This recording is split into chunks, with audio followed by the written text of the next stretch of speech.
this is all at 1,000-unit intervals. So, 1965, the average American was paid $4.6 thousand per year, okay, which works out to about $32,000 a year now in 2010 money. Senators were paid $30,000 a year, which works out to about $2,000 a year now in money. There's a little fluctuation in currency because a lot of it's based on land values, gold values, and we know how that shit changes a lot. So the numbers are a little bit off. It's the best you can do to extrapolate the John, the concept. 208,000? Yeah. Yeah, okay. Oh, Yeah. You said something else. I said 200,000. Okay. If you got a couple $100,000 laying around, you're not really bitching about the 8. So I'm sorry, I'll be a little more friggin' exact. Well, You said 20,000 or 2,000 actually.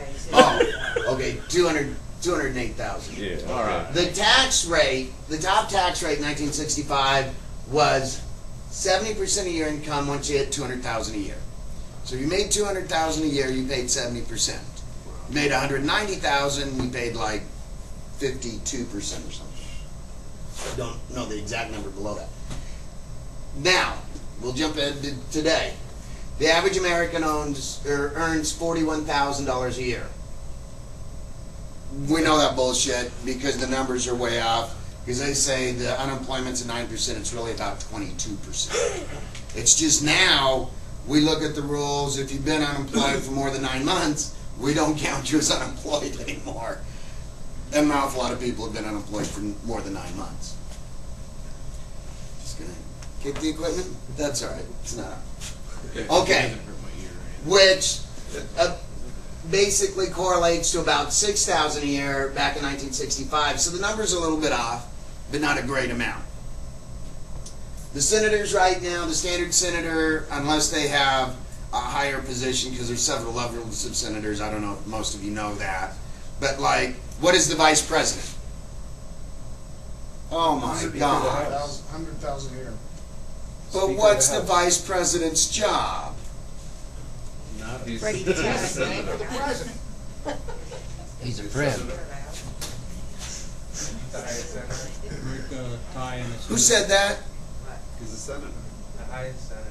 He's the president of the friggin' Senate. We know that. Oh yeah, and I heard it 100 times. So he gets a little more. He gets about 200 I grand. didn't know the answer you wanted, and I don't answer unless I know what you want. Well, if I say, what is the vice president, you can come back with, he's an asshole, but that's really not the answer I was looking for. Exactly, that's why I didn't say it. Thank you. The top tax rate today is at 40% if you hit 250,000. So let's, okay, 1962, average home price in America was $14,000. That equals $100,000 home in 2010. So this gives you some concepts of what's going on. Now, we know these numbers are not really that accurate because they changed the way they did the numbers to make us look a little more better off than we are. But if you look at it, supposedly we increased the pay of the average American by tenfold. Okay, almost tenfold, really ninefold. Now the Senate increased their pay basically sixfold. Okay, now that's the numbers they use. How many people were working in 1965? Would you say that that's pretty average income? 4,000 to 5,000 a year. You lived okay at that point? $100 a week, you were doing good. I was making $10 an hour. 1965? Wow. That's pretty good. great. That's real good money back then. That's what they're making today, so we've made a lot of progress on it. That's my point. Exactly. That is my point. Okay? They try and make it look like we went up. Okay?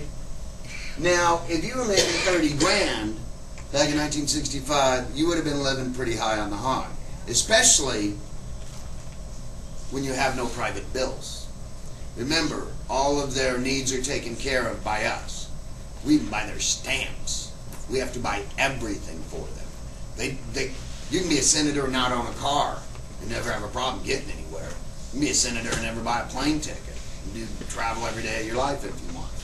So, and all their meals are free. Did you know that their massages are free? Did you know that? My wife would like that. Didn't know They that. got one hell of a medical benefit set up too. Oh yeah, and they pay. For life. After they even get out, they're still covered. They have to pay 6.3% in Social Security. Only they don't have to pay it. We got to pay that for them. So these are the best you can really extrapolate on the numbers. But I don't find them as that close to being real at all, because the average American right now is not making $41,000 a year because 20% of us are out of work. You realize what that does to numbers when they just say, well, we're not going to include those. It's like when you study, you always hear these anti-penis organizations saying that men make a lot more money than women. That is so far from the truth, it is actually backwards. Women, on the average, make 10% more than men. But what they do is 95% of the richest people in this country are males. And they're so high up there. You got Bill Gates, for one. They add those in, and it throws the whole curve off. If you were to remove, because you always have to do finances on a curve anyways, if you were to remove the top 2%, the Bill Gates of this country, and take the 98% of this country and compare incomes between males and females, females earn more than 10% more than males on the average. 60% of college graduates in the United States are females. The way that you destroy society is destroy the men, the women take over, everything goes to hell. I don't care if you like it, I don't care if you agree with me. Historically, it's worked 100% of the time. Just like you always take the children away from the males. That's one of the primary purposes of government. So, the reason I'm showing you this, okay, is she on? Okay, so the reason I'm showing you this is so that you understand what's really going on. The politicians, the senators, the congressmen, the elected officials, the state level government employees, whether it be the cops, the judges, the prosecutors, are getting richer at the same level and directly proportionally to how much poorer we are getting. It's like if it was a teeter-totter, the lower we go, the higher they go. Do you understand that? Do you understand the math is right there? You can look it up. They are getting richer proportionally even and in direct proportionality to how much poorer we are getting. How many of you are stupid enough to think that's an accident? Good. Nobody said anything. I'll take it none of you are that stupid.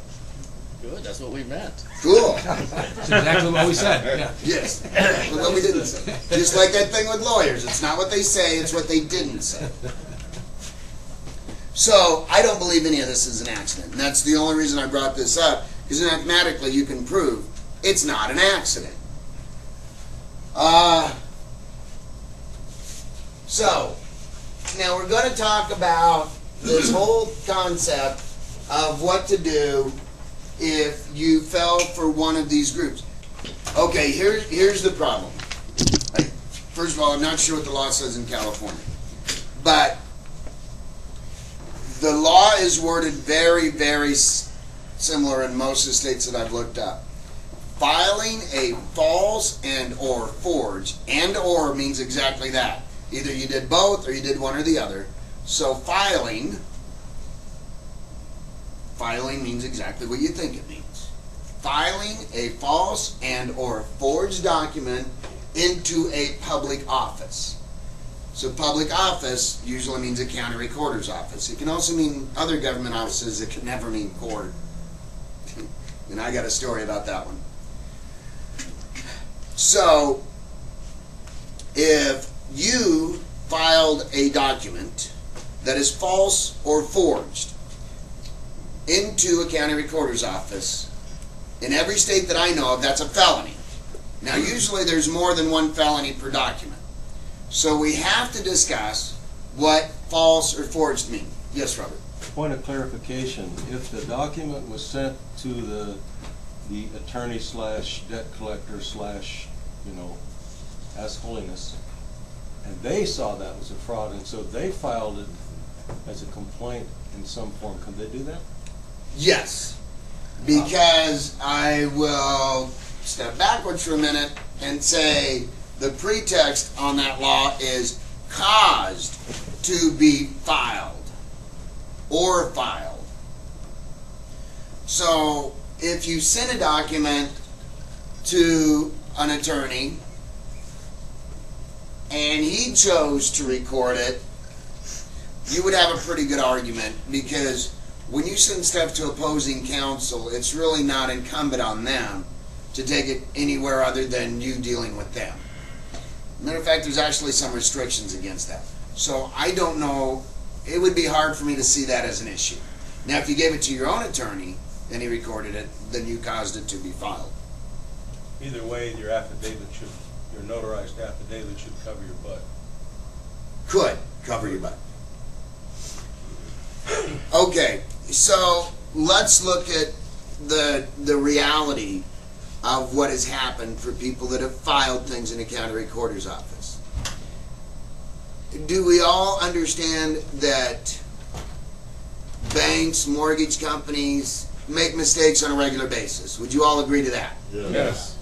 Okay, then would you all agree that somewhere along the line there had to be some kind of procedure to correct the things that they filed incorrectly by accident? Yes. Okay. So, do you all then agree that perhaps if you've done it, you should copy what they did?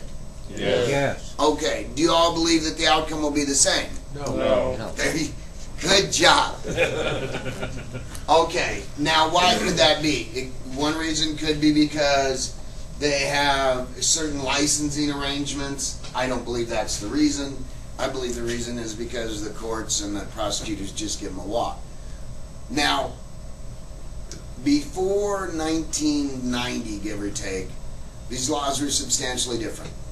Then, in the mid-'80s, a group got real popular called the Posse Comitatus. Now, the ADL, the American Defamation League, very blatant anti-American group. And that's not me being anti-Semitic at all, because I'm very pro-Semitic. I just don't like the ADL. I think the ADL just hates America. That's everything I read from them. They just seem to hate America. They do a very good synopsis, though, on the Posse Comitatus and the filing of documents. And I would advise anybody in this situation to read it so they understand the cause and effect of filing these documents.